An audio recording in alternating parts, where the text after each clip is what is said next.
अभी हम लोग एनसीईआरटी का एग्जाम्पल नंबर 4.4 करने वाले हैं क्लास 12 फिजिक्स का एनसीईआरटी का। इस क्वेश्चन में दो क्वेश्चन है, ठीक है। पहला पार्ट में क्या कह रहा है उसको अभी देख लेते हैं, फिर उसके बाद अगला पार्ट देखेंगे। पहला हाफ पार्ट में ये कह रहा है कि साइक्लोट्रॉन जो है, साइक्लोट्रॉन में जो ऑसिलेटर होता है इसका फ्रीक्वेंसी है 10 मेगाहर्ट्ज। तो बताइए कि साइक्लोट्रॉन में मैग्नेटिक फील्ड कितना देने की आवश्यकता है। साइक्लोट्रॉन में मैग्नेटिक फील्ड का कितना देने की आवश्यकता है, कितना मैग्नेटिक फील्ड यहाँ पर होगा किस चीज के लिए, प्रोटॉन के लिए। चार्ज पार्टिकल के रूप में यहाँ पर कौन लिए हैं, प्रोटॉन लिए हैं। यही प्रोटॉन मेरा घूमते घूमते घूमते घूमते बाहर निकलेगा, ठीक है। मैग्नेटिक फील्ड का मान बताना है, ऑसिलेटर का फ्रीक्वेंसी दिया हुआ है। तो एक बात ध्यान रखना है, ऑसिलेटर का जो फ्रीक्वेंसी होता है रेजोनेंस कंडीशन में, वही फ्रीक्वेंसी हमको साइक्लोट्रॉन का भी लेना पड़ता है। फ्रीक्वेंसी ऑफ ऑसिलेटर और फ्रीक्वेंसी ऑफ साइक्लोट्रॉन दोनों बराबर होता है रेजोनेंस कंडीशन, ठीक है। बोला नहीं है क्वेश्चन में रेजोनेंस कंडीशन, यही रेजोनेंस कंडीशन ही हमेशा लेकर के चलना, तभी वो सटीक सही चीज होगा सिचुएशन।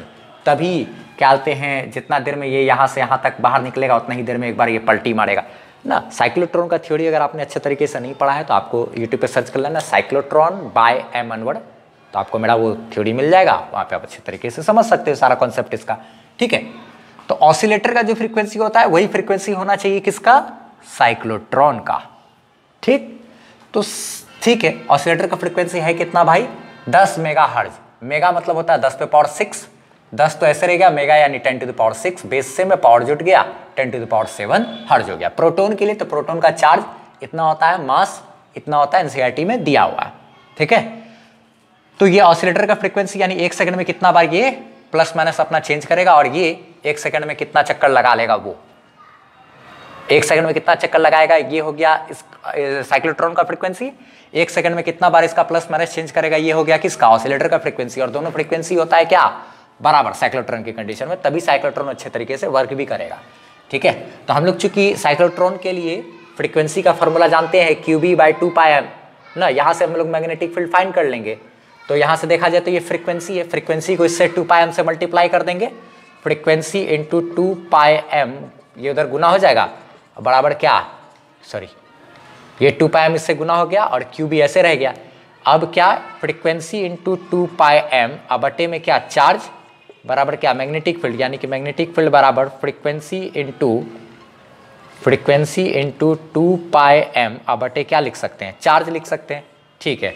तो मैग्नेटिक फील्ड का मान हम लोग अभी भी कैलकुलेट कर लेंगे। फ्रीक्वेंसी कितना दिया हुआ भाई, उसको 10 टू द पावर 7 इंटू 2, ठीक है। पाई का मान कितना होता है 3.14 इंटू मास की बात करें तो मास है मेरा 1.67 इंटू 10 टू द पावर -27, ठीक है। अच्छा कीजिए, और उसके बाद चार्ज की बात करें तो 1.6 इंटू 10 टू द पावर -19, ठीक है।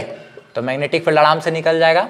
सबसे पहले इन तीनों को गुना कर लेते हैं, 2 गुना इतना गुना इतना, तीनों को जब आप गुना करोगे तो ये गुना करके आ जाएगा मेरा 10.4876, ठीक है, इतना हो जाएगा। और उसके बाद 10 टू द पावर -27 है, और ये क्या है 10 to the power 7 divided by 1.6 into 10 to the power क्या है -19 है। तो B बराबर देखो तो आप जब इतना को डिवाइड करोगे आप इतना से, तो ये इतना को डिवाइड करोगे इतना से, तो ये हो जाएगा 6.55475, ठीक है।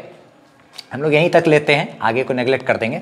इंटू 10, इसको जब डिवाइड करेंगे इससे, तब इतना आ जाएगा। अच्छा ये 10 पे पावर देखा जाए तो -27 और ये +7 ऐड होगा कि नहीं, बेस सेम है तो पावर ऐड हो गया, -27 में 7 जोड़ दिए ना। अच्छा और ये नीचे जो है 10 पे पावर -19, नीचे को इसको ऊपर लेकर के जाएंगे, तो ये नीचे से ऊपर जाएगा तो क्या हो जाएगा 10 पे पावर +19, पावर माइनस में रहता है, नीचे से ऊपर जाके प्लस हो जाता है। B बराबर 6.55 ही रखते हैं, इसको नेगलेक्ट कर देते हैं, इतना को उधर, अच्छा ठीक है। और उसके बाद क्या करेंगे, इंटू 10 टू द पावर -27 और +7 हो गया -20 गुना 10 पर पावर क्या 19। एक काम और करो आप, 6 पॉइंट ये देखो तो इसको राउंड ऑफ कर सकते हैं ना, ये 5 है तो इसको एक अंक बढ़ा सकते हैं, ये एक ऑड नंबर है, ये एक अंक तो बढ़ेगा। 6 पॉइंट इसको 6 कर लिए, राउंड ऑफ कर लिए ताकि आंसर से पूरा पूरी मैच कर सके। 10 टू द पावर देखो तो ये दोनों ऐड होगा, -20 + 19, तो ये क्या हो गया, b बराबर 6.6 इंटू 10 पर पावर क्या -1, -20 + 19 -1, यानी कि b बराबर 6.6 इंटू क्या 1/10, यानी कि इसको आप ऐसे लिख सकते हो, क्या लिख सकते हो, b बराबर 6.6 डिवाइडेड बाय 10। इसको आप इससे भाग दोगे तो ये क्या आ जाएगा, b बराबर, कैलकुलेटर में कर लेना ज़्यादा दिक्कत हो तो 0.66, इतना टेस्ला हो गया क्या आपका आंसर। ऐसे आंसर लिख दिए, ठीक है। तो ये मैग्नेटिक फील्ड का मानो क्या, स्क्रीनशॉट लेना होता है ले लो आप। चलो देखो आप, अब ये तो हम लोग सॉल्व कर लिए क्या, कि फ्रीक्वेंसी दिया हुआ था प्रोटॉन के लिए, चार्ज मास निकाल लिए, प्रोटॉन का चार्ज इतना, मास इतना, फ्रीक्वेंसी इतना दिया हुआ था, तो हम लोग क्या किए भाई, मैग्नेटिक फील्ड का मान निकाल लिए, फ्रीक्वेंसी का फॉर्मूला ये रख करके कैलकुलेट कर लिए। अब हमको क्वेश्चन में आगे क्या बोल रहा है, आगे ये बोल रहा है कि यदि साइक्लोट्रॉन में ये जो प्रोटॉन जो ऐसे घूम रहा है, इसका ये फाइनल वाला जो ये जो रेडियस है मेरा, ये जैसे धीरे धीरे रेडियस तो बढ़ेगा, फाइनल ये रेडियस का मान है 60 सेंटीमीटर 60 सेंटीमीटर, तो बताइए कि काइनेटिक एनर्जी कितना होगा। ठीक है, तो काइनेटिक एनर्जी का फॉर्मूला आपने पढ़ा होगा, एनसीईआरटी का जो क्वेश्चन आपको दिख रहा है ना, उसके 1 नंबर पेज ऐसे पलटोगे तो आपको बगल वाले पेज में आपको काइनेटिक एनर्जी का फॉर्मूला भी दिख जाएगा। यहीं पर है काइनेटिक एनर्जी का फॉर्मूला, पेज नंबर 141 में क्या है, kinetic energy half M V square बराबर Q square B square R square by 2m। ये फॉर्मूला आप डायरेक्ट पुट कर दो, चार्ज का स्क्वायर, मैग्नेटिक फील्ड का स्क्वायर, रेडियस का स्क्वायर बटे 2 इंटू मास। और जो क्वेश्चन में सॉल्यूशन करते समय जो किया है उस सब पे ध्यान मत दो, ठीक है, उतना दिमाग उलझा आ जाएगा। और इसका आंसर सही दिया भी नहीं है, ठीक है, आंसर में दे दिया है 7, ठीक है, जबकि 7 मिलियन मेगा इलेक्ट्रॉन वोल्ट, जबकि आंसर उतना होगा ही नहीं, 7.51 होगा। ठीक है, तो इसको मिटा करके अगला पार्ट दिखा रहे हैं।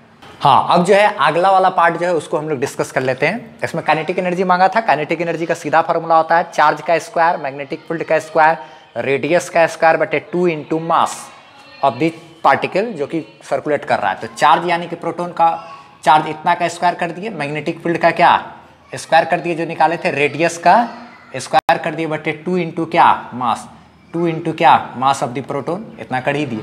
तो अब इसका स्क्वायर करेंगे तो 1.6 का स्क्वायर 2.56, ये 10 टू द पावर -19 है, तो ये पावर इससे गुना ही हो जाएगा ना, पावर पे पावर, तो -38 हो गया ना। इतना का स्क्वायर आप करोगे तो इतना आ जाएगा, इतना का स्क्वायर, ठीक, इसका स्क्वायर ये आ गया, 2 गुना इससे मल्टीप्लाई किए तो ये इतना हो गया 10 टू द पावर -27, वैसे रह गया क्या। उसके बाद फिर क्या करना है, फिर उसके बाद इतना गुना इतना गुना इतना, इतना गुना इतना गुना इतना करोगे तो इतना आ जाएगा, ठीक। और ये इसको ऐसे ही रख दिए। अब ये देखो तो ऊपर में 10 टू द पावर -38 था, वैसे रह गया, 10 टू द पावर -27 नीचे से ऊपर जाएगा तो +27 हो जाएगा, ठीक। अब इसको इससे डिवाइड करना है, यही ना, ठीक है। तो इसको जैसे ही आप इससे डिवाइड करोगे तो डिवाइड करने के बाद ये आपको इतना आ जाएगा, इतना लंबा चौड़ा लिख दिए। ये 10 के पावर में देखो तो बेस सेम है तो पावर जुटेगा, तो पावर जुटेगा जैसे ही तो -38 और +27, -38 और +27 हो गया -11 ना। अगर -38 में आप 27 जोड़ोगे तो क्या आएगा, -11 आएगा ना, करके देख लेना। अच्छा ठीक है, तो ये इतना जूल में तो आ गया। क्वेश्चन में एक बात दिया हुआ है कि हमको आंसर चाहिए काइनेटिक एनर्जी का मेगा इलेक्ट्रॉन वोल्ट में, मेगा इलेक्ट्रॉन वोल्ट में। तो और क्या किया है एक चीज कि क्या कहते हैं, क्वेश्चन में दिया हुआ है कि 1.6 into 10 to the power -13 joule बराबर 1 मेगा इलेक्ट्रॉन वोल्ट, ये क्वेश्चन में दिया हुआ है, ठीक है। तो इसीलिए हम लोग दिमाग लगाएं कि इसीलिए 1 जूल बराबर, इतना जूल बराबर 1 मेगा इलेक्ट्रॉन वोल्ट, तो 1 जूल बराबर 1 बाय इतना मेगा इलेक्ट्रॉन वोल्ट, इसीलिए इतना जूल बराबर क्या 1 बाय इतना था ना, 1 बाय इतना को ऐसे ही छोड़े, इतना गुना क्या ये वाला इतना गुणा कर देंगे, इतना को ही क्या करेंगे, इतना को क्या करेंगे इससे गुना किए, एक एक नियम वाला इस तरह का काम तो किए ही हो।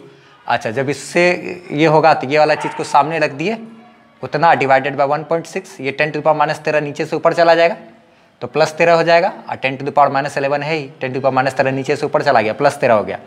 अब देखो तो बेस से में पावर जुटेगा, -11 + 13 हो गया 2 + 2, 13 में 11 चला जाएगा, यही ना, -11 + 13 हो गया क्या +2, ठीक है। अब बाकी जितना डिवाइड करने के लिए था वो वैसे ही ये टर्म, ये 10 का स्क्वायर मतलब क्या 100, 10 का स्क्वायर मतलब क्या है, ये लिखा हुआ भाई 100 ही ना लिखा हुआ है।